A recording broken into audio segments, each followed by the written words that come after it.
super teen extraordinaire. Freakazoid, Freakazoid, runs around in underwear. Freakazoid, Freakazoid, rescues Washington DC. Freakazoid, Freakazoid, unless something better's on TV. Freakazoid, Freakazoid, his brain is overloading. It has a chocolate coating. Textbook case for Sigmund Freud. Freakazoid, Freakazoid. Check out Dexter Douglas, nerd computer race. When surfing on the internet, it was out of cyberspace. He turned into the Freakazoid. He's strong and super quick. He drives the villains crazy, cause he's a lunatic. His home base is the Freaka-lair. Freakazoid, Freakazy, Floyd the barber cuts his hair. Freakazoid, chimpanzee, rides around in the Freakmobile. Freakazoid, Freakazoo, hopes to make a movie deal. Freaka-me, Freaka-you, he's here to save the nation. So stay tuned to this station, if not we'll be unemployed. Freakazoid, Freakazoid, down. Freakazoid! Hello and welcome to another episode of Disney Movie Investigation. This is another bonus video as we continue to look at the shows that we remember growing up on Saturday morning. On this episode, we are looking at the animated superhero comedy Freakazoid presented by Steven Speilberg. And if you are enjoying these videos, please do hit that subscribe button. That way you'll be notified with each new video. But for now, sit back and enjoy this episode of Disney Movie Investigation. So like I said, today we are covering Freakazoid. This was created by Bruce Timm and Paul Dini. This aired on the WB network, and the production companies were Amblin Entertainment and Warner Brothers Animation.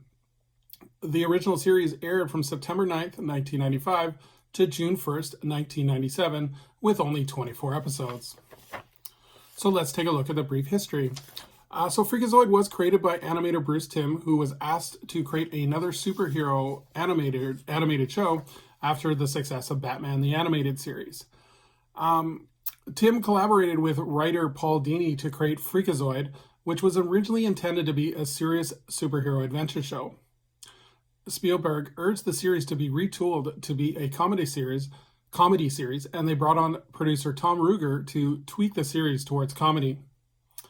Freakazoid premiered on September 9th, 1995 on the Kids WB network, and right from the start, unfortunately, problems started to appear as they were having trouble appealing to a kid audience.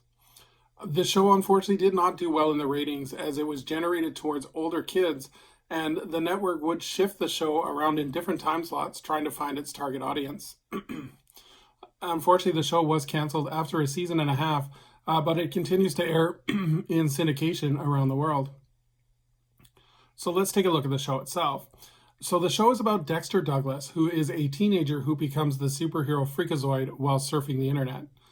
Dexter becomes Freakazoid when he yells "Freak on!" and then changes back to his normal Dexter persona when he yells "Freak out!" The show is episodic and features Freakazoid battling numerous villains while having Dexter dealing with life as a teenager at the same time.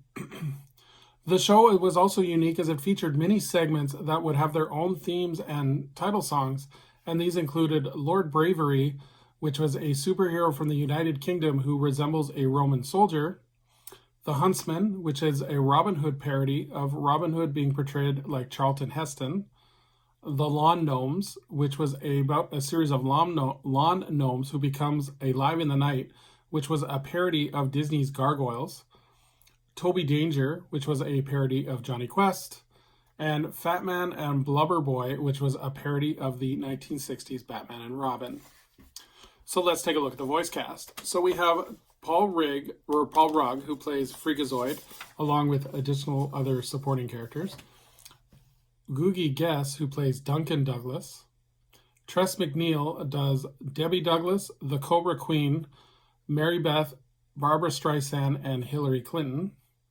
John P. McCain does Douglas, the father of Dexter.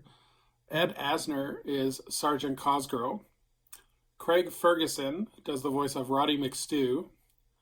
Jonathan Harris provides the voice of Professor Jones.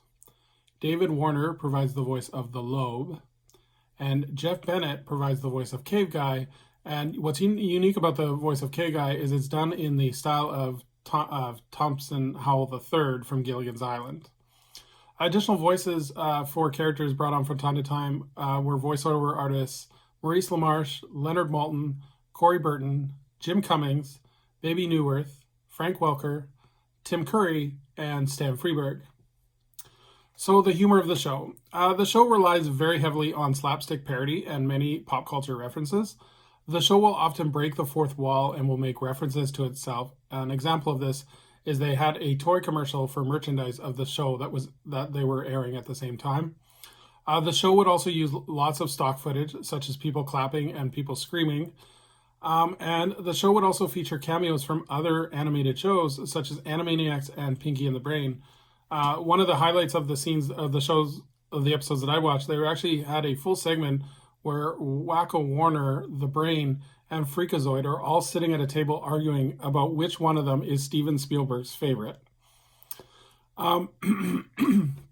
So this show would go on to win a Daytime Emmy for Outstanding Special Class Animated Program.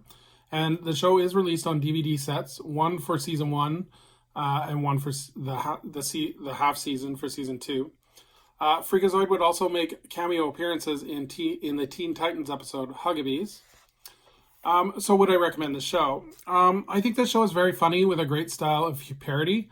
I can understand why the show did not find its audience, as the jokes probably went over a lot of kids' heads and would leave kind of the kids wondering and confused. I always wondered if the show would have done better if it had aired on primetime and something directly or leading into something like The Simpsons. Because of that style of humor, kind of like Family Guy, but like more on a young adult level.